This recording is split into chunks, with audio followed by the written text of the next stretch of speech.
Oh my golf. Bonjour les golfeurs, bonjour les golfeuses. Aujourd'hui, je suis avec Anne Chitrit, directrice du golf des Ocres. Bonjour Anne. Bonjour à tous. Alors Anne, merci d'avoir répondu à cette invitation. Je pensais vraiment que tu étais quelqu'un de légitime en tant que nouvelle directrice d'un golf, le golf des Ocres, pour être dans le premier épisode de Parlons Golf dans cette première saison. Est-ce que tu peux nous en dire plus sur le point de vue situation géographique du golf des Ocres, s'il te plaît? C'est normal, et puis merci à toi surtout de m'avoir proposé ce beau projet. Effectivement, là je suis à l'aube, donc je viens de prendre mes fonctions de directrice au sein du golf des Ocres, qui est un golf qui se situe dans le Luberon, dans le 84 principalement, dans le Vaucluse, non loin de Apt et de Gordes aussi, ça peut parler au plus grand nombre. On est entouré de carrières d'ocre, et c'est aussi pour ça que notre golf s'appelle le golf des Ocres, car l'une des signatures sur lesquelles on va pouvoir discuter aujourd'hui, c'est que tous nos bunkers sont faits en sable d'ocre, donc ce qui est une particularité et une exclusivité mondiale sur un golf. Et puis voilà, aujourd'hui je suis à l'aube d'un très beau projet, justement d'un nouveau golf sur lequel on va pouvoir vous accueillir le plus grand nombre possible. C'est génial du coup parce que le golf va laisser un souvenir, une trace indélébile parce qu'il est unique, différent des autres auprès des golfeurs et ça c'est déjà positif, ça fait plaisir à entendre. Mais dis-moi, on ne devient pas directrice comme ça du jour au lendemain d'un golf, alors est-ce qu'il y a un parcours professionnel, salarial, entrepreneurial? Comment on en vient à finalement devenir la directrice du golf des Ocres? Ça commence quand j'ai 4 ans.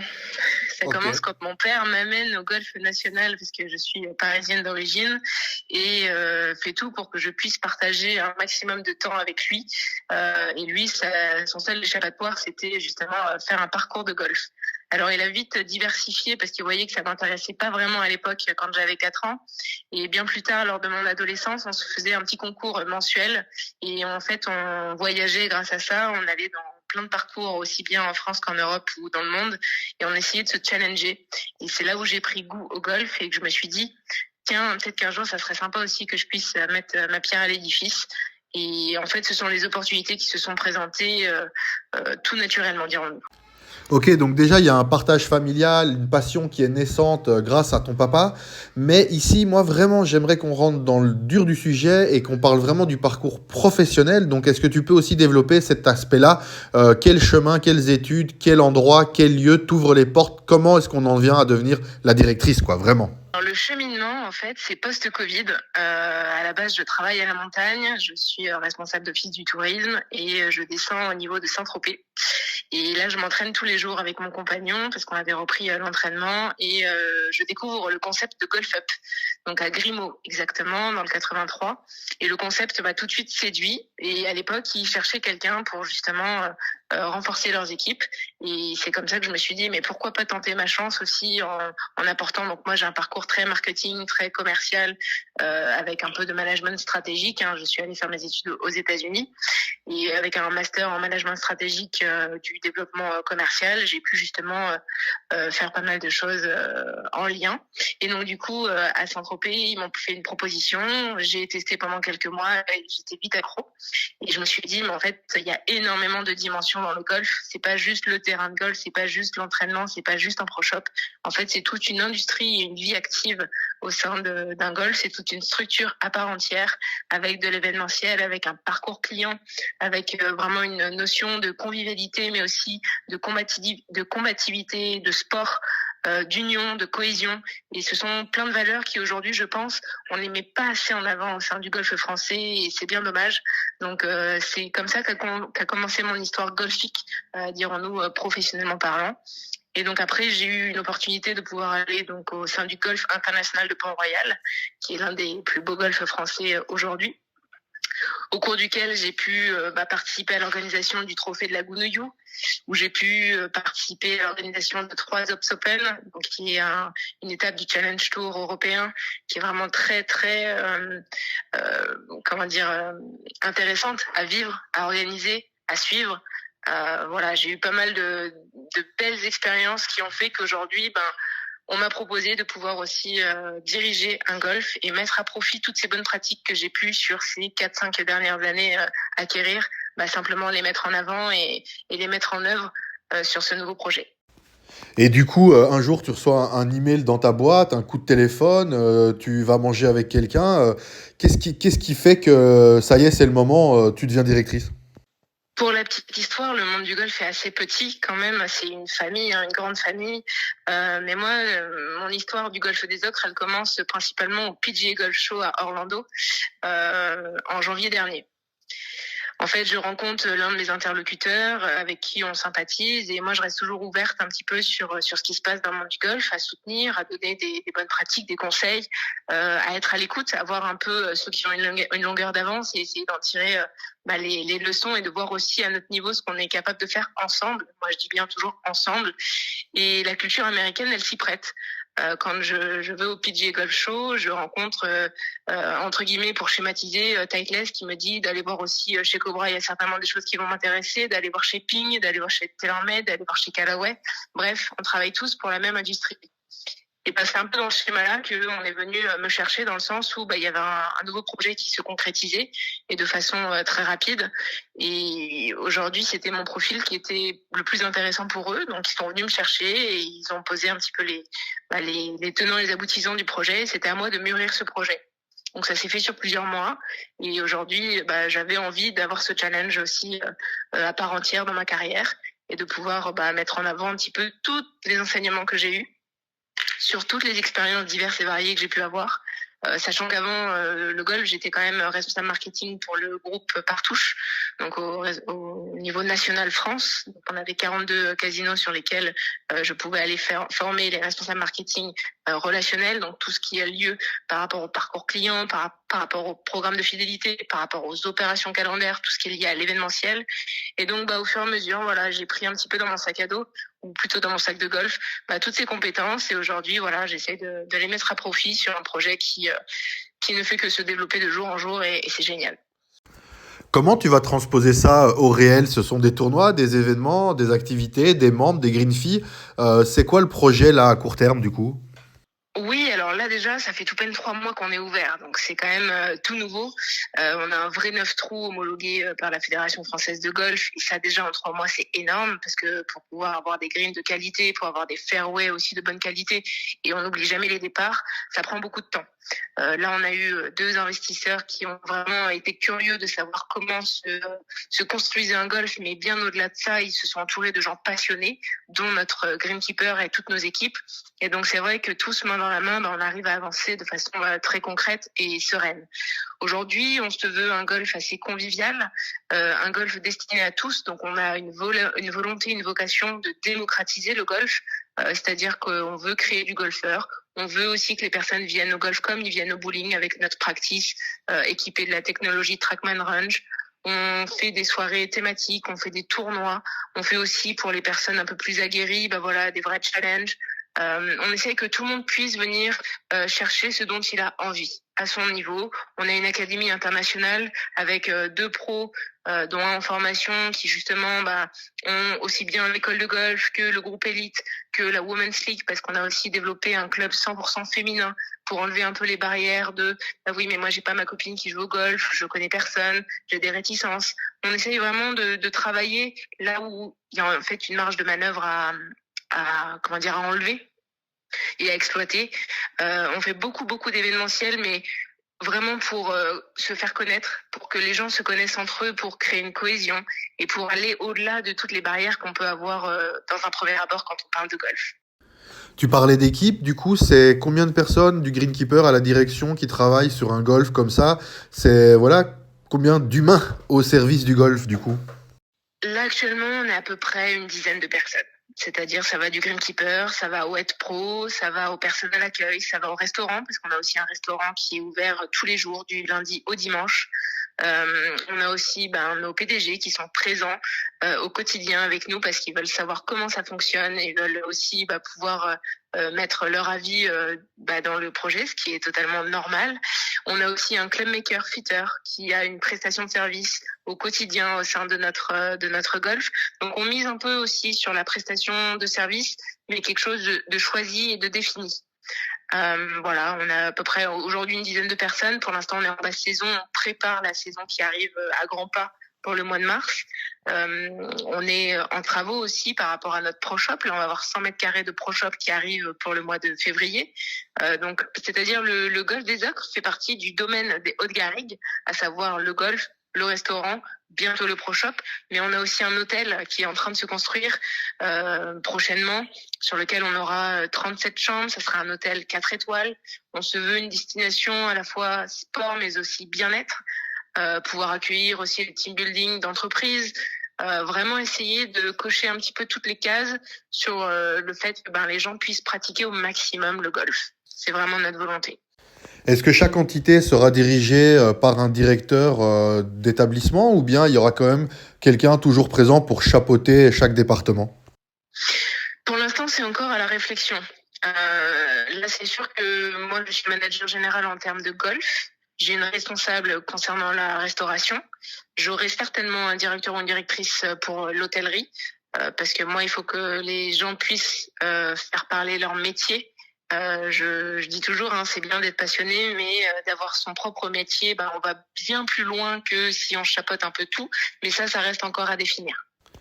Ici, ça fait 3 mois que le golf a rouvert, mais au fond, quel est le projet en termes de membres, en termes de green fee extérieure? Quel est le nombre de fréquentations que vous visez dans les semaines, les mois, les années à venir? Alors pour l'instant, en membres, en 3 mois, on est déjà quasiment à 100 membres, ce qui est énorme. C'est-à-dire que tous les jours, je le vois, les gens, par le bouche à oreille, on n'a pas encore fait énormément de pub, mais par le bouche à oreille, ils viennent, par curiosité, ils viennent découvrir les installations. Du jour au lendemain, ils voient que il y a des améliorations qui sont faites de semaine en semaine, de jour en jour. Aujourd'hui, on a établi certains chiffres, mais qui sont encore à mûrir, je pense, en termes de stratégie. Mais nous, notre volonté, c'est déjà de répondre présent pour nos membres actuels, mais surtout de se faire connaître, mais de se faire connaître de la façon la plus pas commerciale, vraiment de la façon la plus conviviale possible. Venez découvrir notre spot. Même si vous n'êtes pas golfeur, vous pouvez venir au restaurant. Bientôt, vous pourrez venir à l'hôtel, profiter du spa. Vous pourrez venir faire du padel aussi. On est en train de voir pour faire des installations autres, mais toujours sportives. On veut vraiment être un lieu où on peut avoir vraiment pas mal de choses autour du sport et du bien-être. Un peu une destination liée à ces valeurs-là. Ce qui est certain, c'est que tout ce que tu nous décris là nous donne vraiment envie de venir te voir et jouer ce parcours. Mais à propos de parcours, c'est un parcours 9 trous, mais peux-tu nous en dire plus sur le détail du parcours, la manière dont il est fabriqué et quelles difficultés ou quel plaisir on va rencontrer sur ce 9 trous? Alors là, actuellement, il est encore un peu en travaux. C'est-à-dire qu'on est en train justement de créer un nouveau par 4. À l'origine, c'était que des par 3. Aujourd'hui, on a 4 par 4 et 5 par 3. Donc ça fait un total à peu près de 1900-2000 mètres. On est sur de 14 à 18 hectares, parce que là, on a augmenté. Et on a créé des nouveaux trous. Le 1, par exemple, tu vois, ça va être un îlot sur lequel tu auras de l'eau tout autour, donc très challenging. Je crois qu'en France, aujourd'hui, on n'en a pas énormément. On voulait avoir une petite signature comme celle-ci. Le trou numéro 2, c'est un trou qui sera un peu un par 3 d'attente, on va dire ça comme ça, parce que le trou numéro 3, ce sera notre fameux par 4 le plus grand, qui utilise en fait un ancien champ qui pouvait justement avoir une multitude de possibilités et sur lequel on va créer notamment un bunker d'ocre de fairway pour toujours aller dans notre signature des bunkers en sable d'ocre. Après, tu as plusieurs trous qui s'acheminent et on a surtout le trou numéro 8 et le trou numéro 9 qui sont des tout nouveaux trous sortis de terre, donc il y a à peine 3 mois, qui sont magnifiques. Les autres aussi sont magnifiques, mais ceux-là ont vraiment leur entité et leur identité. Le trou numéro 8, on a créé vraiment une butte pour pouvoir donner un peu plus de relief et c'est très challenging parce que pour aller le chercher en un, même en deux, c'est compliqué. Et le trou numéro 9, on a un grand lac en fait sur lequel justement on a notre eau aussi qu'on a en rétention, on va dire ça comme ça, pour l'arrosage. Et là, forcément, il faut passer l'eau pour arriver au fairway. Donc, c'est pas donné à tout le monde. Mais pour un petit 9 trous, on a vraiment un 9 trous très challenging et académique. Donc là-dessus, les possibilités, en fait, elles sont très variées et diverses. Ici, tu parles d'eau, on sait que c'est une région du sud, le Luberon, et donc du coup, ça pourrait être une problématique. Dans un golfe comme le tien, qui est non loin de la Durance, non loin des Alpes, donc il y a malgré tout de l'eau, comment on va aborder ce sujet-là? Comment est-ce que ce sujet de l'eau va être traité? Mais ça veut dire qu'il faut être très vigilant sur notre consommation. Donc en fait, c'est pas juste pendant l'été, c'est vraiment annuellement, sur toute l'année. Qu'est-ce qu'on met en place justement pour préserver notre eau, pour faire des réserves, pour utiliser des technologies aussi assez avancées. Là, on a un nouveau partenariat sur lequel je peux pas encore en parler publiquement, mais justement où on fait des tests pour avoir l'humidité qui reste dans le sol et qui puisse irriguer justement notre parcours. Donc c'est quelque chose qui est très intéressant. Je vais directement rebondir sur la question qui brûle les lèvres de tout le monde pour l'année 2025. Les produits phyto, les produits chimiques, comment est-ce que vous allez gérer ça? Alors on est déjà en train de travailler sur le sujet dès l'ouverture du golf. Hein. Ce sont vraiment des sujets sur lesquels il faut anticiper au maximum. On regarde aussi ce qui se fait aux alentours. On a pas mal de rendez-vous, on échange. On attend simplement d'avoir les communications directement de la Fédération française de golf. Et à ce moment-là, on pourra agir avec les différentes options que l'on a préparées. Au début de ce podcast, tu parlais donc du 9 trous, mais également de la partie académie, académie internationale. Ça veut dire que donc ce practice se dédie à l'apprentissage, à la performance, ou bien est-ce qu'on va quand même juste comme partout avoir un practice et puis finalement un 9 trous qu'on va essayer d'exploiter au maximum, ou non, c'est un projet commun avec l'envie d'élever le public dans la performance grâce à cette académie? Honnêtement, c'est au même niveau. Le 9 trous, il faut savoir que nous, on a un green fee qui est un green fee journée. Donc, c'est-à-dire que les personnes peuvent faire 9 trous le matin, faire un peu de practice ou manger au restaurant et repartir sur le 9 trous l'après-midi. On a différents départs aussi, donc ce qui permet d'avoir plusieurs solutions et plusieurs dynamiques de jeu sur ce fameux 9 trous. Et on a aussi le Trackman Range qui nous permet à la fois d'avoir une technologie très poussée, de pouvoir étalonner ses clubs, de pouvoir voir systématiquement, même au niveau du matériel, si c'est bien adapté à ce dont on a besoin, et aussi faire des parcours virtuels, dont notre propre parcours. Donc en fait, on a vraiment plusieurs possibilités, aussi bien pour le débutant, pour l'amateur, que pour la personne qui veut s'entraîner de façon intensive. C'est aussi un parcours qui ne tolère pas beaucoup d'erreurs en termes de si on part des blancs. Le green reste quand même assez petit, donc il y a un challenge par rapport à ça. Et c'est vrai que toutes les personnes que j'ai pu faire tester justement le parcours pour moi j'aime beaucoup avoir un feedback de tout joueur de tout niveau. Et c'est vrai qu'ils le trouvent très challenging parce que la tolérance à l'erreur, quand on part des blancs, elle est infime. Maintenant, c'est le golfeur touriste qui s'adresse à toi. J'ai des origines bruxelloises, je suis bruxellois, tu as des origines parisiennes, tu vis dans le sud, mais si moi je veux venir maintenant jouer au golfe des Ocres en Haute-Garrigue, comment faire? Est-ce que je dois prendre l'avion, le TGV, le train? Est-ce qu'il y a des chouettes choses à faire dans le Luberon à côté? Où puis-je dormir? Que peux-tu me dire sur cette belle région et comment s'y rendre? Alors, tu peux venir par tout moyen et et tout le monde seront les bienvenus. Nous, c'est vrai qu'on est à côté de Apt, la plus grande ville aujourd'hui, mais on est non loin de la gare TGV d'Avignon. C'est vraiment moins de 30 minutes de chez nous. On a aussi la gare TGV d'Aix-en-Provence. Pareil, c'est à peu près à 35 minutes de chez nous. Et on peut aussi, pour ceux qui sont beaucoup plus loin, arriver par avion à l'aéroport de Marignane, donc Marseille-Marignane. Après, en termes de diversité autour de notre golf, on en a énormément. C'est vrai que forcément, qui dit golfe des Ocres dit la carrière d'Ocre, donc avec le Colorado provençal. Et après, effectivement, on a des domaines qui sont magnifiques, comme le domaine d'Egenia, qui est non loin d'ici, avec qui on a un partenariat privilégié. C'est un domaine où l'on peut séjourner, où on peut faire des événementiels, où on peut privatiser, mais aussi on peut venir simplement se restaurer. C'est quelque chose de très convivial et on choisit aussi les partenaires avec qui on travaille parce qu'on veut que ces valeurs soient vraiment primordiales dans notre avancement. Encore une belle région de France à découvrir. Justement, belle région, beau pays, bons joueurs. C'est incroyable car cette année, Antoine Rosner se qualifie pour le PGA Tour. L'année dernière, Mathieu Pavon. On voit les scores incroyables de Céline Boutier. J'ai l'impression vraiment qu'il y a une émulsion, qu'il se passe quelque chose en France. Qu'est-ce que tu peux nous dire, toi, actuellement, sur ton ressenti du golf français en ce moment? Moi, je suis très heureuse de ce qui est en train de se passer parce que souvent, c'est vrai que les joueurs français, on les mettait un petit peu de côté en attente de résultats, toujours un petit peu cette attente de concrétisation. Moi, je dis toujours cette phrase philosophique qui tout vient à point à qui sait attendre. Je pense qu'aujourd'hui, avec l'année dernière, avec cette année, je suis sûre qu'on a encore des belles surprises qui nous attendent. Le golf français se remet un peu au goût du jour. Moi, j'ai très envie que tous les golfs puissent aussi démocratiser cette notion c'est pas accessible, c'est pas pour nous. Nous, on a aussi un volet sur les jeunes et sur la relève. C'est très important. Alors, on n'oublie pas nos anciens, évidemment, hein, mais c'est très important aussi de pouvoir aller capter ces jeunes, leur donner envie, leur montrer ce que c'est et susciter des vocations. Moi, j'ai une petite anecdote aussi. C'est un jeune qui vient aussi s'entraîner, mais que vous connaissez tous, que j'avais l'occasion de rencontrer à plusieurs reprises au Golf International de Pont-Royal. C'est Tom Vaillant.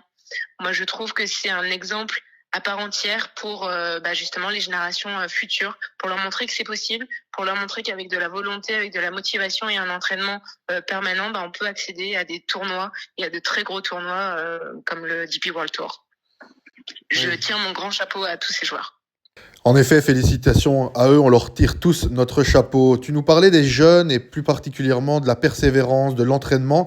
Est-ce que l'Académie au Golfe des Ocres va vraiment pouvoir encadrer un jeune depuis le premier jour jusqu'au plus haut sommet, ou bien est-ce qu'à un moment ou un autre, on va se retrouver limité dans un centre comme le vôtre et il va devoir quand même retourner vers du 18 trous ou devoir rencontrer d'autres gens pour continuer leur progression? Non, on peut l'emmener jusqu'au bout et c'est notre volonté. Alors, il faut savoir que oui, on a un parcours 9 trous, mais on a aussi des partenariats avec des parcours 18 trous. C'est très important d'avoir des partenariats locaux sur lesquels justement on peut avoir notre complémentarité à la fois 9 et 18.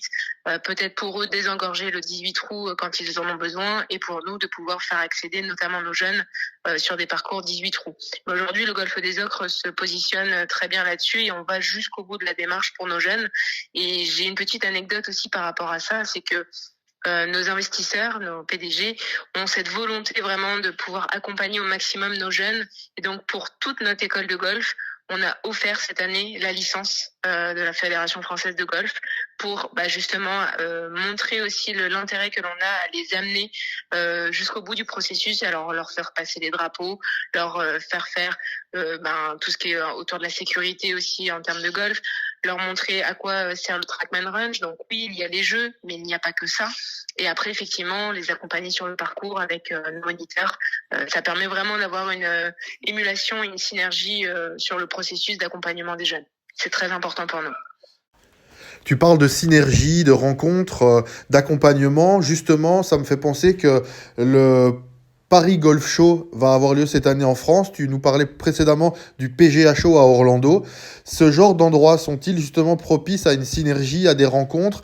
Qu'est-ce qu'on peut en tirer de mieux finalement de ces salons, de ces endroits de rencontres? Selon toi, qu'est-ce que ça apporte de bon au golf et à nous golfeurs?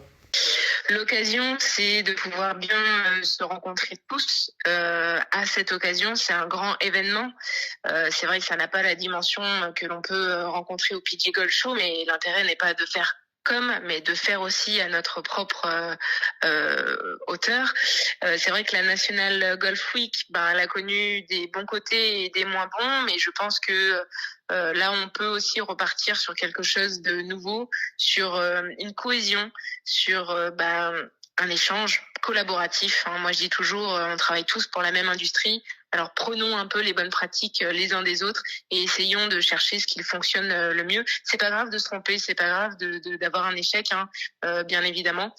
On en tire des leçons, on avance, mais l'important, c'est d'y aller, d'essayer, d'anticiper et d'être convaincu que ça puisse fonctionner, tout simplement. Alors Anne, parlons un peu des conditions tarifaires du Golfe des Ocres. Est-ce que je peux venir passer une journée et payer un simple green fee? Est-ce que je peux me faire membre à l'année? Je dois être parrainé par quelqu'un? Non, tout un chacun peut devenir membre. Voilà, quelles sont les conditions d'accès, les conditions financières pour devenir un joueur actif du Golfe des Ocres? Bien sûr. Alors, Tout le monde est le bienvenu, évidemment. Aujourd'hui, on a une tarification haute saison et basse saison, comme il se fait un peu dans le monde du golf. La tarification va évoluer l'année prochaine parce qu'on est en train de faire des partenariats et de développer forcément notre ouverture. Actuellement, pour la haute saison, on est sur un green fee à la journée qui est de 45 € par personne. Donc, c'est-à-dire, comme je te disais tout à l'heure, si on veut faire 9 trous le matin, on veut déjeuner ou faire un petit peu de practice ou autre chose et on veut repartir l'après-midi, c'est totalement possible. Voilà, c'est vraiment quelque chose qu'on a à cœur parce que la convivialité fait partie vraiment de notre valeur primaire. Ensuite, pour devenir membre, tout le monde peut devenir membre au Golfe des Ocres. On a aujourd'hui un membership qui oscille de 860 € à 960 € parce qu'on est en train de revoir la tarification.